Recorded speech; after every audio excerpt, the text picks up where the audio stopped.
এই পৃথিবীতে আল্লাহ তাআলা ম্যাক্সিমাম নবীকে আল্লাহ লালিত পালিত করছেন অগ্নি পূজকদের ঘরে। সুবহানাল্লাহ বলবেন। বলেন, যারা ধর্মের বিদ্বেষী, যারা ধর্মের বিরোধী, যারা ধর্মকে সহ্য করতে পারে নাই, যারা ধর্মকে মেনে নিতে পারে নাই, এমন ব্যক্তিদের ঘরে আল্লাহ ম্যাক্সিমাম নবীকে লালন পালন করে বড় করছে। সুবহানাল্লাহ বলেন। একটু জোরে বলি না সুবহানাল্লাহ। ঠিক তেমনি হযরত ইব্রাহিম আলাইহিস সালামকে আল্লাহ তাআলা জিনার ঘরে লালন পালন করাইছেন, তিনার নাম ছিল আজর, যিনি জাতে ছিল ব্রাহ্মণ, একজন ঈমানওয়ালা, একজন প্রথম মুসলমান, একজন প্রথম মুমিন হযরত ইব্রাহিম আলাইহিস সালাম, যিনাকে আল্লাহ তাআলা লালন পালন করাইছেন আজরের মতো একটা ব্রাহ্মণের ঘরের মাঝে। বলি সুবহানাল্লাহ। যৌবনের কাল থেকে ইব্রাহিম আলাইহিস সালামের পরীক্ষা শুরু হয়ে গেছে। যখন তিনি দেখেন আজর আগুনের পূজা করে, মূর্তির পূজা করে, কিছুক্ষণ করার পরে এগুলারে হয়তো পানিতে ফেলে দেয় অথবা এগুলাকে সংরক্ষিত জায়গায় রাইখা দেয়। ইব্রাহিম আলাইহিস সালাম তিনি যখন দেখলেন যারা অগ্নি পূজক তারা সূর্যেরও পূজা করে, ইব্রাহিম আলাইহিস সালাম ভাবতে লাগলেন যে চন্দ্র উদিত হয় আবার অস্তমিত হয়ে যায়, যে সূর্য উদিত হয় আবার অস্তমিত হয়ে যায়, এগুলা কোনোদিন আমার রব হতে পারে না। সুবহানাল্লাহ।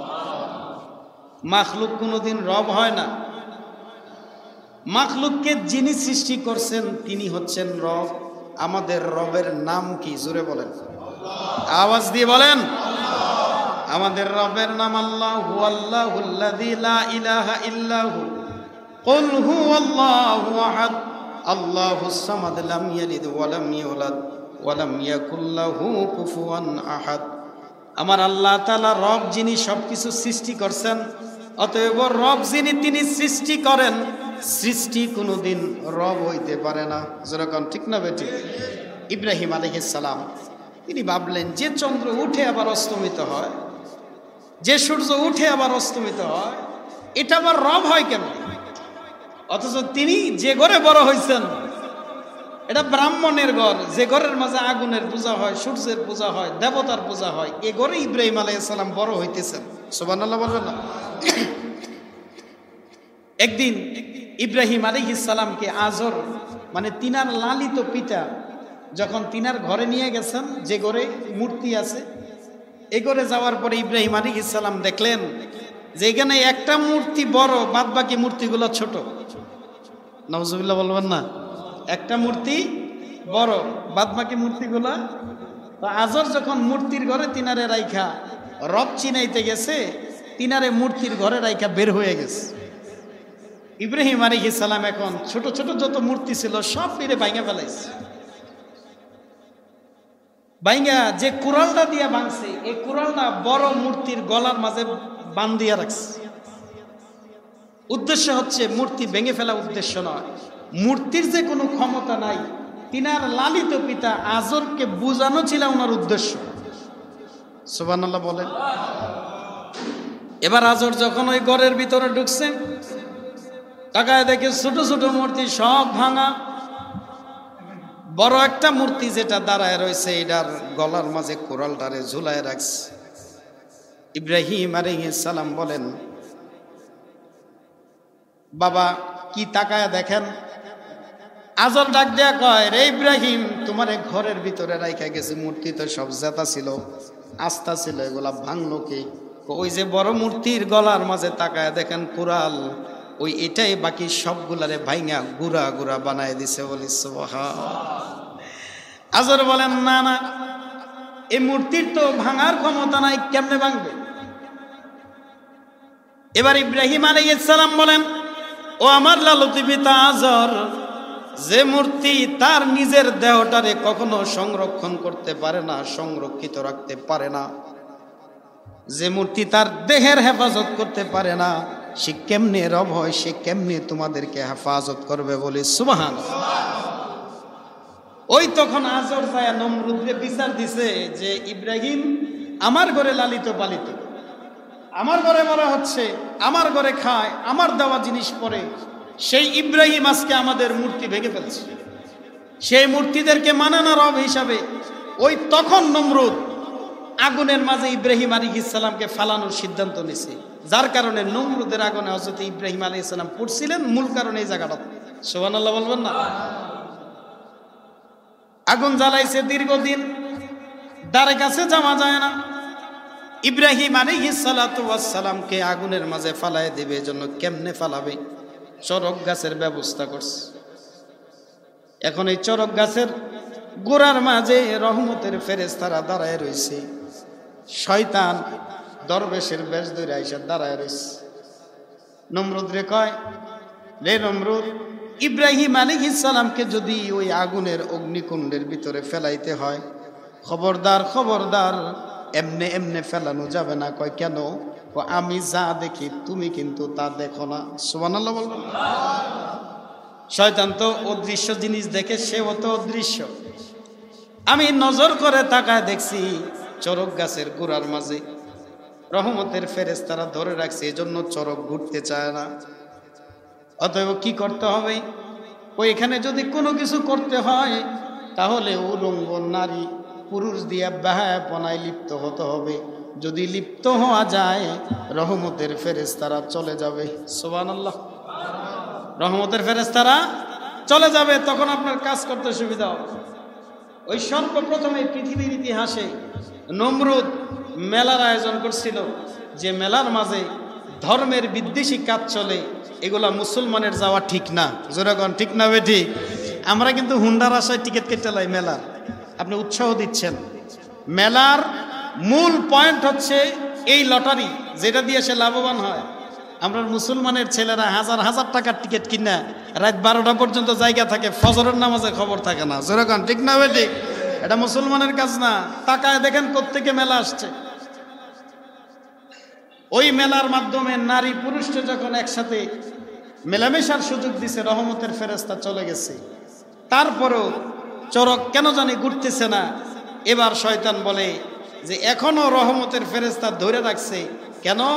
ইব্রাহিম আলাইহিস সালাম যে নবী, এটা নমরুদে জানে না, কিন্তু শয়তানে জানে কি জানে না? বলেন, জানে কি জানে না? এবার শয়তান বলে, নমরুদ, ইব্রাহিমকে যদি অগ্নিকুণ্ডে ফালাইতে হয় তাহলে শুধু নারী পুরুষের অবাধ মেলামেশা জায়গায় দিলে হবে না, বরং তুমি এমন চেষ্টা করতে হবে ইব্রাহিম আলাইহিস সালামের গায়ের জুব্বা খুলে তিনারে বিবস্ত্র বানায়া দিলে, তিনারে উলঙ্গ বানায়া দিলে রহমতের ফেরেশতারা চলে যাবে। আর তখনই তিনারে অগ্নিকুণ্ডের মাঝে ফালানো সুযোগ হয়ে যাবে। বলি নাউজুবিল্লাহ। এখন কে ফেলবে, কে যাবে? ইব্রাহিম আলাইহিস সালামের পরনের কাপড় খুলতে যাবে কে?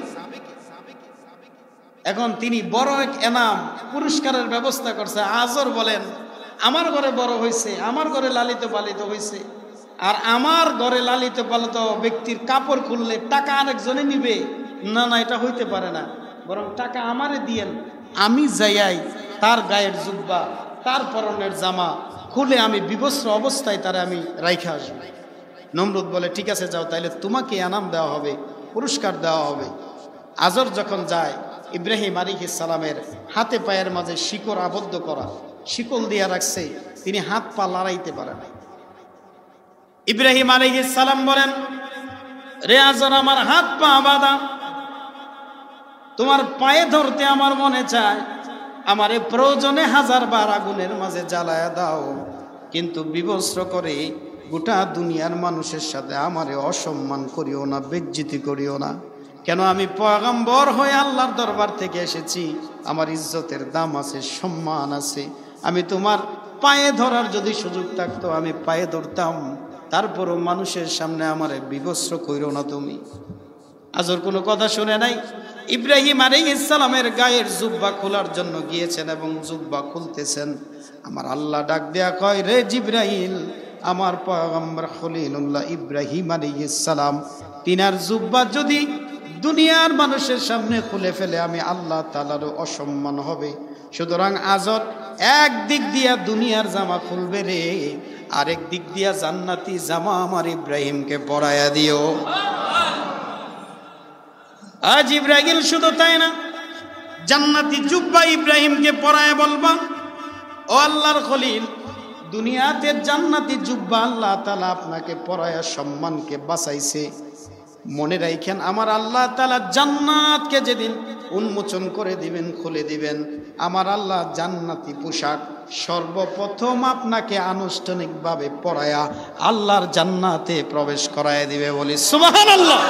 একটু জোরে বলি না সুবহানাল্লাহ। ইব্রাহিম আলাইহিস সালামকে নমরুদের আগুনে ফালায় দিস, এই ঘটনা আপনারা জানেন। একদিন দুই দিন না, 40 দিন ইব্রাহিম আলাইহিস সালাম এই আগুনের ভিতরে ছিলেন। সুবহানাল্লাহ বলেন, জোরে বলি না সুবহানাল্লাহ। বলেন কতদিন ছিলেন? 40 দিন ছিলেন, কিন্তু একটা পশম পর্যন্ত জ্বলে নাই।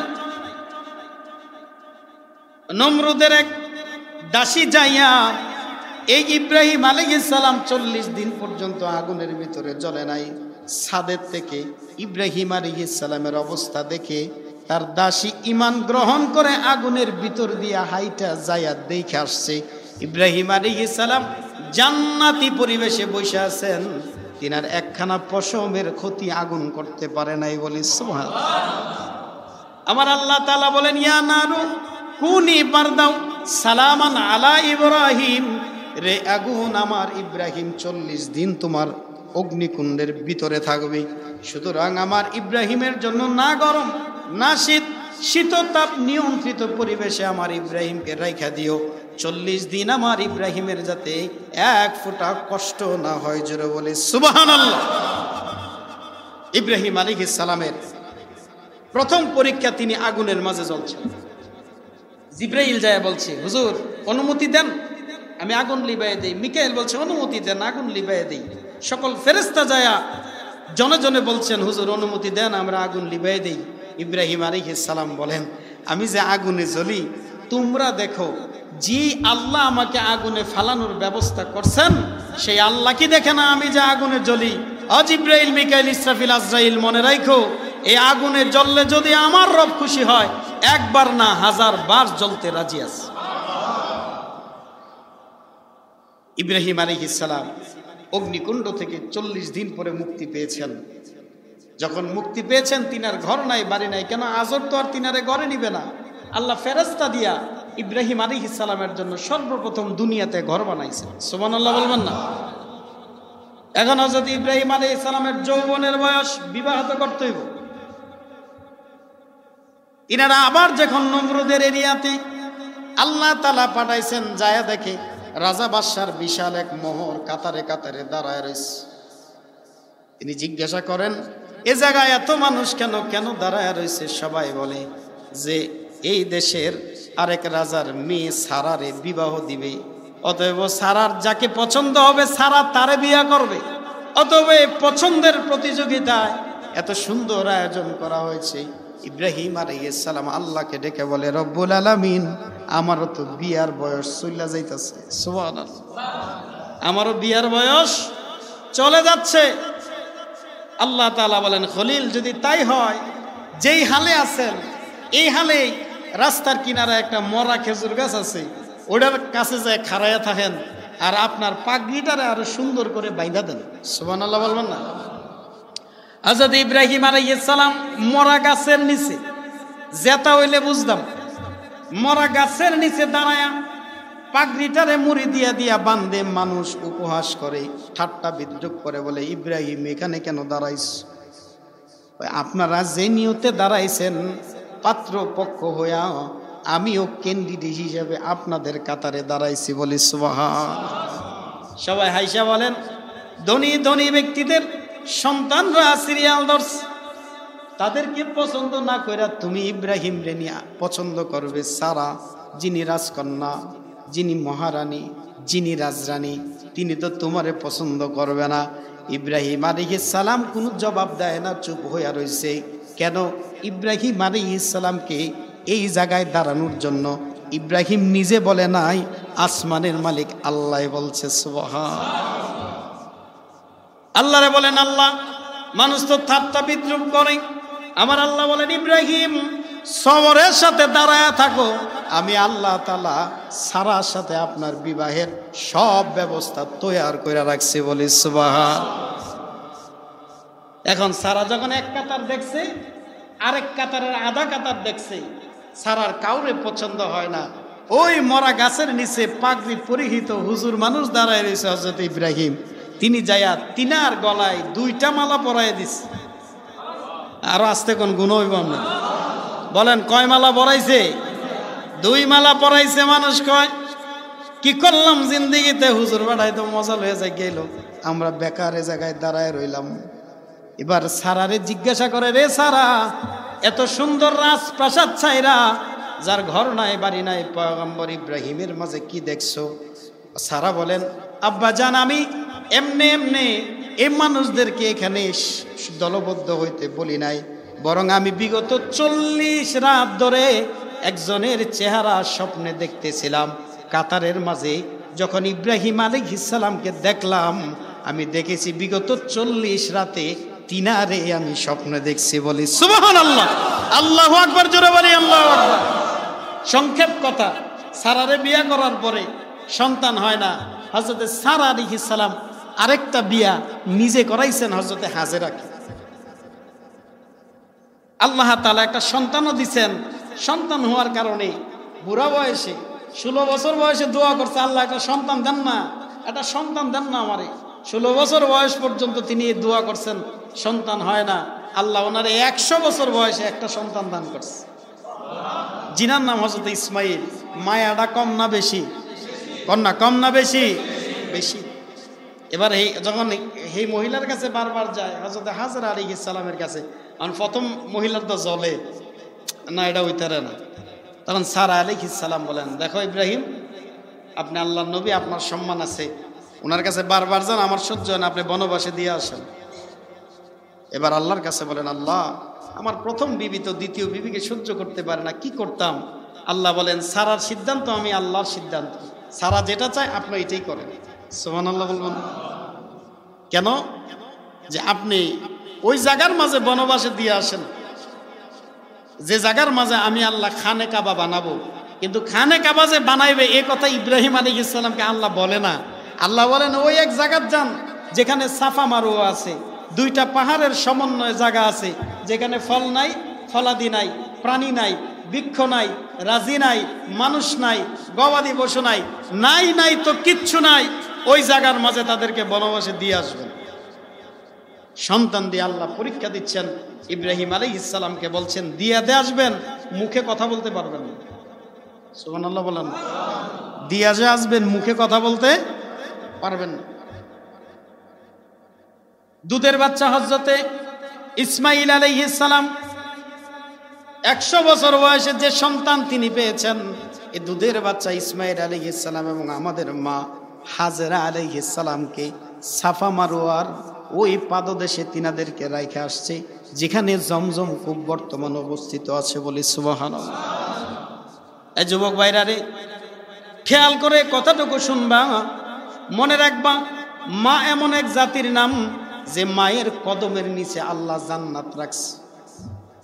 আর এই মা যদি সন্তানের জন্য চোখের পানি ফালায়, আমার আল্লাহ মাটি থেকে জমজমের ব্যবস্থা করে দেয়। বলি সুবহানাল্লাহ।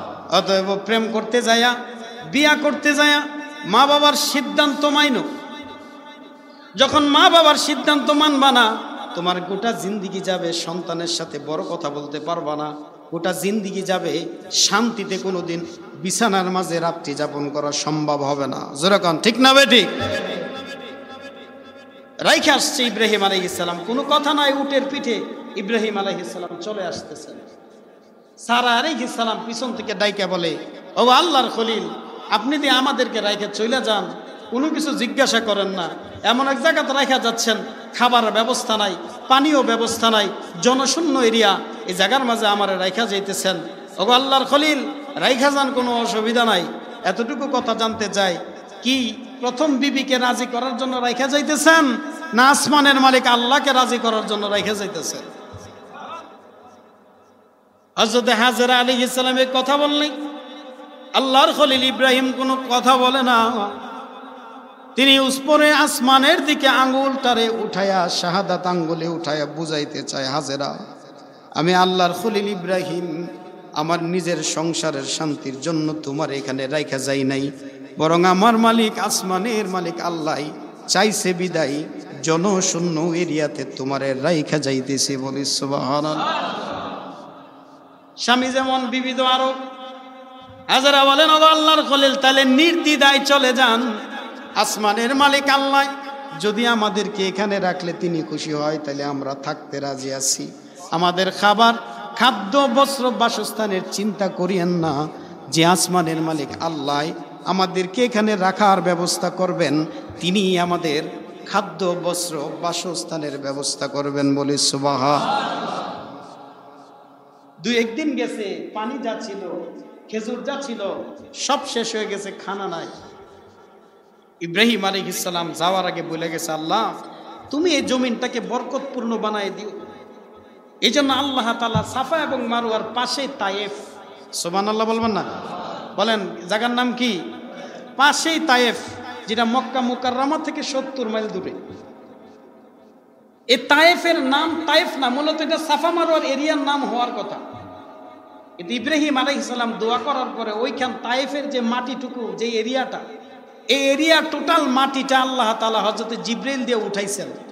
সমুদ্রের পানিতে এই মাটিটারে পুত পবিত্র করছেন। আল্লাহ জিবরাইল আমিনকে বলেন, জিবরাইল যে জায়গাতে আমি আল্লাহ বাইতুল্লাহ বানাবো, খানে কাবা, এই খানে কাবাটার জায়গা চিহ্নিত করে এই খানে কাবাটা দিয়া এই মাটিটারে তাওয়াফ করায় আয়ো।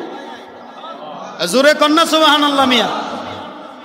ইব্রাহিম আলাইহিস সালাম তাওয়াফ করায়া এবার আল্লাহকে বলেন, আল্লাহ কি করবো? যে জায়গার মাটি ওই জায়গার মাঝে আবার তুমি বিছায়া দিয়ে আসো। ওইখান থেকে ওই জায়গার নাম হয়ে গেছে তায়েফ। গোটা পৃথিবীর সব জায়গাতে যদি ফল না থাকে, ফলাদি না থাকে, ফসল না হয়, তায়েফের জায়গার মাঝে আল্লাহ সবসময় ফল ফলাদি সবুজ ফলের ব্যবস্থা করে রাখে। বলি সুবহানাল্লাহ। এমন কোনো হাজি নাই রে যারা হজ করতে গেছে তায়েফের ফল খায় নাই, এমন কোনো হাজি নাই। আল্লাহ তাআলা বাবা ইব্রাহিম আলাইহিস সালামের বরকতে ওই জায়গার নাম তায়েফ রাইখা দিছে। বলি সুবহানাল্লাহ। এখন খাবার ব্যবস্থা তো হয়েছে, পানি তো নাই। এখন যখন পানি নাই, হাজরা আলাইহিস সালাম একবার সাফার দিক তাকায়, আবার মারওয়ার দিক তাকায়। পাথরের মাঝে যখন রোদ লাগে তখন এটা সিকসিক করে, মনে হয় পানি আছে। তো সাফাতে যায়া দেখে মারওয়াতে পানি আছে, মারওয়াতে যায়া দেখে পানি, সাফাতে পানি আছে। আসলে পানি না, পাথরগুলা রোদের আলোতে চিকচিক করে। সুবহানাল্লাহ বলবেন না? এমন এক অবস্থা হয়ে গেছে, পানির কোনো ব্যবস্থা নাই।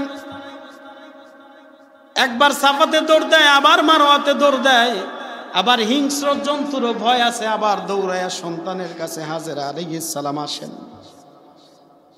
এমন একটা অবস্থা, পানি নাই, স্তনের মাঝে দুধ নাই।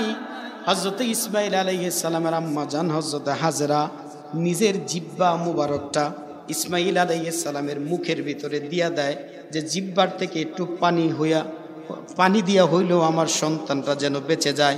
কিন্তু তিনার জিহ্বাটা অসুখ না। ইসমাঈল আলাইহিস সালামের মুখের মাঝে যখন এগুলা জিহ্বাটা দেয়, তিনি জিহ্বাটারে ঠেইলা বার করে দেয়। সুবহানাল্লাহ বলেন। আল্লাহ তাআলা হযরত হাজরা আলাইহিস সালামের এই দৌড় বড় পছন্দ করছে। এজন্য নবীরে বলেন, নবী আমার হাজরা সাই করছে, সাফাতে একবার মারওয়াতে একবার, এই দৌড়াদৌড়ি করছে যে আমি আল্লাহ তাআলা বড় পছন্দ করছি। দুনিয়ার মানুষ তো হাজরার আমল করবে না, আপনি হাজরার মতো সাফা মারওয়া সাই করেন, কিয়ামত পর্যন্ত আমি আল্লাহ তাআলা আপনার বরকতে হাজরার আমলকে জিন্দা রাইখা দিব। বলি সুবহানাল্লাহ। তিনি দৌড়ান আর চোখের পানি ছেড়ে যখন কান্না করেন, তিনি যায়া দেখেন হযরত ইসমাঈল আলাইহিস সালামের কদমের পাশ থেকে পানির ফোয়ারা বের হয়ে যাচ্ছে। তিনি তাড়াতাড়ি করে পানিগুলাকে আবদ্ধ করে দিছেন, চতুর কিনারারে বাইন্দা দিছেন, দিয়া বলছেন, জমজম ইয়া মায়ে জমজম, হে পানি থাইমা যাও। পরবর্তীতে এই পানির ফোয়ারার নামই হয়ে গেছে জমজম। সুবহানাল্লাহ বলবেন না? জমজম শব্দের অর্থ থামো থামো, কিন্তু মা হাজরার বরকতি জবানের এই কথাটুকু পছন্দের আল্লাহ, এজন্য এটার নাম হয়ে গেছে জমজম। মনে রাখেন, মা পায়ের নিচে জান্নাত, তিনারা দোয়া করলে জমজম পর্যন্ত হয়। অতঃপর মায়ের কলিজায় কষ্ট দিয়া, বাবার কলিজায় কষ্ট দিয়া আপনি সিদ্ধান্ত নেবেন, এই পৃথিবী আপনাকে শান্ত থাকতে দিবে না। যেরকম ঠিক না বেটে দিবেন আপনাকে শান্ত থাকতে। তাদের সিদ্ধান্ত চূড়ান্ত মেনে নেবেন। একটা মা একটা বাবা বহু কষ্ট করে আপনাকে লালন পালন করছেন। তাদের সিদ্ধান্ত শুধু সিদ্ধান্ত নয়, তাদের সিদ্ধান্তের নাম ইজ্জত, তাদের সিদ্ধান্তের নাম কদর, তাদের সিদ্ধান্তের নাম সম্মান, তাদের সিদ্ধান্তের নাম সামাজিকতা। তাদের সিদ্ধান্ত মাথাটা কতটুকু নিচু হয় একটু বুঝার দরকার। যে মায়ের পায়ের এত মূল্য, যে বাবার কদমের এত মূল্য, সে মা বাবার মাথার মূল্য আছে না নাই? কারণ আছে না নাই? আপনি তিনাদের মাথাকে নিচু করতেছেন। হযরত ইসমাঈল আলাইহিস সালামের কদম থেকে জমজম আসছে। আল্লাহ রাব্বুল আলামিন ইব্রাহিম আলাইহিস সালামকে, আমার সময় শেষ 2 মিনিট আর সংক্ষেপে বলে ফেলি। ইব্রাহিম আলাইহিস সালামকে বলছেন যে আল্লাহর খলিল, আমার সন্তুষ্টির জন্য আপনি কুরবানি করেন। আমরা একটা কথা শুনে আসছি যে ইব্রাহিম আলাইহিস সালাম উট কুরবানি দিছে 100, দুম্বা কুরবানি না, ইব্রাহিম আলাইহিস সালাম কুরবানি দেয়, অর্থাৎ জবাই দেয় নাই। কেন? তখনও জবাইয়ের সিস্টেম পৃথিবীতে চালুই হয় নাই। তখনকার কুরবানির সিস্টেম ছিল এরকম যে কুরবানি দিবে সে পাহাড়ের কাছে নিয়ে এগুলো রাইখে আসবে, যদি আল্লাহ কবুল করতো তো আসমান থেকে আগুন আইসে এগুলারে জ্বালাই দিত। সুবহানাল্লাহ বলবেন না? এই জবাইয়ের সিস্টেম ছিল না। যখন ইব্রাহিম আলাইহিস সালাম এগুলা রাইখে আসে, এগুলা জ্বলে না, তার মানে কুরবানি কবুল হয় না। আবার স্বপ্নে দেখে দেখার পরে লাস্ট পর্যায়ে তিনি স্বপ্ন দেখছেন তিনি তিনার ছেলের হাত পা বেঁধে তাকে জবাই দিচ্ছেন। সুবহানাল্লাহ কোন মিয়া? যে ছেলে পাইছে 100 বছর বয়সে, যার চেহারা 9 বছর ধরে দেখে না, তিনারে জবাই দিতে বলে। সোজা গেছেন হাজেরার কাছে, যায় বলে, হাজেরা আমার ছেলেকে আমার সাথে দাও, আমি একটু এক জায়গায় দাওয়াতে যাব। কোনো বর্ণনায় আছে সরাসরি বলছেন যে আল্লাহ চাইছেন ইসমাইলকে কুরবানি দেওয়ার জন্য। হাজেরা আলাইহিস সালাম আদরে সাদরে সন্তানকে ইব্রাহিম আলাইহিস সালামের সাথে দিয়ে দিচ্ছেন। কুরবানি দিবে কোন জায়গায়? মিনার পর্বতে। বলেন কোথায়? আর মিনা পর্বতে দিবে কেন? জায়গার কি অভাব পড়ছে? খানে কাবা জেনে আছে, এখানেও তো দিতে পারতো, দিবে কেন? আল্লাহ তাআলার পয়গম্বর ইব্রাহিম তিনি ভাবতেছেন যে আমার ছেলেটারে যে জায়গায় জবাই দিব, নবীরা যেখানে ইন্তেকাল করে এখানে তিনাদের রওজা মুবারক হয়। বর্তমানে আমার নবীর রওজা মুবারক যেখানে, আমার নবী এখানেই ঘুমাইতেন, জিন্দিগি এখানেই কাটাইছেন। তো নবীদের সিস্টেম হচ্ছে যেখানে তিনারা ইন্তেকাল করেন এই জায়গার মাঝে কি হয়? তিনাদের দাফন হয়, এখানে তিনাদের রওজা হয়। তো এখন ইসমাঈল আলাইহিস সালামকে যদি খানে কাবার সামনে জবাই দিত তাইলে তো এখানে হইতো, কিন্তু ইব্রাহিম আলাইহিস সালাম জানেন মিনার পর্বতে কেন দিবেন? যেমন আমি চাই আমি মারা গেলে আমার কবরটা যদি জান্নাতুল বাকিতে হইতো, কেন? ওখানে সাহাবী আছে। আমার কবর যদি জান্নাতুল মুআল্লাতে হইতো, কেন? ওখানে সাহাবী আছে। আমার কবর যদি মদিনা তৈয়্যিবায় হইতো, যেখানে নবীর কদম লাগছে, আমার কবরটা যদি বাবা শাহজালাল ইয়ামানির পাশে হইতো, শাহ আব্দুল্লাহ গাজীপুরের কদমের পাশে হইতো, সোমান শাহ হুজুরের কদমের পাশে হইতো, কেন? তিনারা দামি। তো মিনা পর্বতে কেন দিবেন?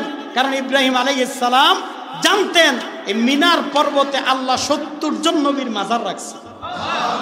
তো চিন্তা করছে আমার ছেলেরা যদি ওইখানে, নবীদের সাথে তার কবর হবে, নবীদের সাথে তিনার রওজা হবে, এই জন্য মিনার পর্বতে নিয়ে গেছেন। মূল কথা সংক্ষেপ, সময় শেষ যেহেতু, ইব্রাহিম আলাইহিস সালাম তিনি ছেলেকে মূলত কুরবানি দিতে নিছেন। শয়তান বারবার ধোঁকা দিছেন, কঙ্কর নিক্ষেপ করছেন, হাজিরা গেলে এখনো কঙ্কর নিক্ষেপ করেন। এই ব্যাপারে বিস্তারিত কথা আছে। ইব্রাহিম আলাইহিস সালাম যখন ছেলেকে বলছেন যে আমি স্বপ্নে দেখেছি আন্নি আজবাহুকা, তোমারে জবাই দিমু, ছেলে ডাক দিয়া কয় সাতাজিদুনি ইনশাআল্লাহ। আব্বা আপনি যা দেখছেন তার উপরেই অটল থাকেন, আপনার সিদ্ধান্ত আমি মাইনে নিচ্ছি। ইব্রাহিম আলাইহিস সালাম ছেলেরে প্রথম হাত পা বাঁধছেন, বাইন্দা ছুরি যখন চালাইতেছেন, ইব্রাহিম আলাইহিস সালামের দেহের সব শক্তি দিয়ে ছুরি চালায়, কিন্তু ছুরি কাজ করে না। তখন তিনি রাগ করে এই ছুরিটারে ঢিল মারছেন পাথরের উপরে। তাফসীরের কিতাবে লেখছেন যে পাথরের উপরে ছুরিটা পড়ছে, এই পাথরটা 8 থেকে 9 মণ ওজনের। তিনার ছুরির আঘাতে পাথর দ্বিখণ্ডিত হয়ে গেছে, ছুরি এত ধারালো, কিন্তু হয় নাই। ইসমাঈল আলাইহিস সালাম তখন বলেন, আব্বা মনে হয় হাত পা বাইন্দা যে জবাই দিতেছেন আল্লাহ মনে পছন্দ করতেছেন না, এজন্য ছুরি চলতেছে না। আব্বা হাত পা ছেড়ে দেন, আমার উপর করে শোয়া আপনি ছুরি চালায়া দেন। যখন ইব্রাহিম আলাইহিস সালাম ছুরি চালায়া দেয়, আমার আল্লাহ বলেন জিবরাইল রে, যদি আমার ইব্রাহিম ইসমাইলকে জবাই দিয়াই দেয় তাহলে পৃথিবীতে কিয়ামত পর্যন্ত সন্তানকে জবাই দিতে হবে। তাহলে এবছরের সিরিয়ালে আমি থাকলাম বলে কেন? আমি আমার বাপের ছোট তো বলেন এই কুরবানির সিস্টেম বন্ধ করতে হবে। যাও, ইসমাইল নয় পশুর কুরবানি হোক, তুমি জান্নাত থেকে দুম্বা নিয়ে যাও, যাতে আমার ইসমাইলকে আমার ইব্রাহিম জবাই দিতে না পারে। ইসমাইল আলাইহিস সালাম চক্ষু বন্ধ করে জবাই করে ফেলছেন ঠিকই, জবাই হয়েছেও ঠিক, হাতের মাঝে রক্তের গরম লাগছে ঠিক, কিন্তু এটা ইসমাইলের না। চোখ খুলে দেখে জান্নাতি দুম্বা। এখন ইব্রাহিম আলাইহিস সালাম বলছেন আল্লাহু আকবার, ইসমাইল বলতেছেন আল্লাহু আকবার। একজন কুরবানি দিতে যায় হইছে না যে সুখে কইছে আল্লাহু আকবার, আরেকজন না হয়ে বলছে আল্লাহু আকবার।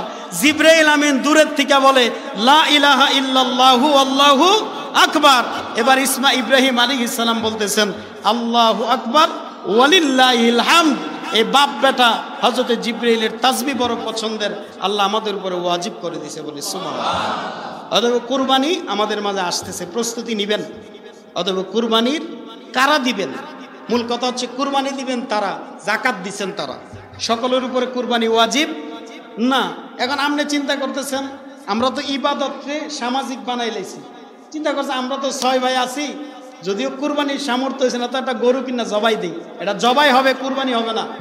কুরবানি দিবে কারা? যাদের কুরবানি দেওয়ার মতো তৌফিক আছে। বলেন কুরবানি দিবে কারা? যারা যাকাত দিতে পারেন তারা কি দিবেন? কুরবানি দিবেন। এই কুরবানির 7 ভাগেও হয়, 3 জনও চাইলে দিতে পারেন, 2 জনও চাইলে দিতে পারেন, কিন্তু এক পশুতে কয়টা নাম দেওয়া যায়? 7টা নাম। যে গরুটা কিনবেন, যে খাসিটা কিনবেন, যে ইয়োটা কিনবেন, দেখতে যাতে সুন্দর হয়, টাকা যাক, বিষয়টা যাতে কি হয়, সুন্দর হয়, এরকম দেখে কিনবেন। হাত পা ভাঙা, কান কাটা, নাক ছিদ্র এসব কিনবেন না, ফুট জাতীয় জিনিস কিনবেন না। তবে খাসির ব্যাপারে মাসালা ভিন্ন। কেন? আমার নবী খাসি পছন্দ করতেন, এই জন্য আহলে সুন্নাত ওয়াল জামাতের আকীদা খাসি জবাই দেওয়া, কুরবানি খাসি দ্বারা হয়। অতএব ভাইরা আমার, বন্ধুরা আমার, আমরা যাতে কুরবানির পশুগুলা মন মতো কিনতে পারি, সময় নাই, এই কারণে আপনাদের কাছে বিস্তারিত বিষয়টা বলতে পারি নাই। ইনশাল্লাহ আগামী সপ্তাহে বাদবাকি বিষয়গুলো আপনাদের কাছে উপস্থাপন করব। আল্লাহ তাআলা আমাদের এই কথাগুলোকে আমল করার তৌফিক দেখ জুড়ে।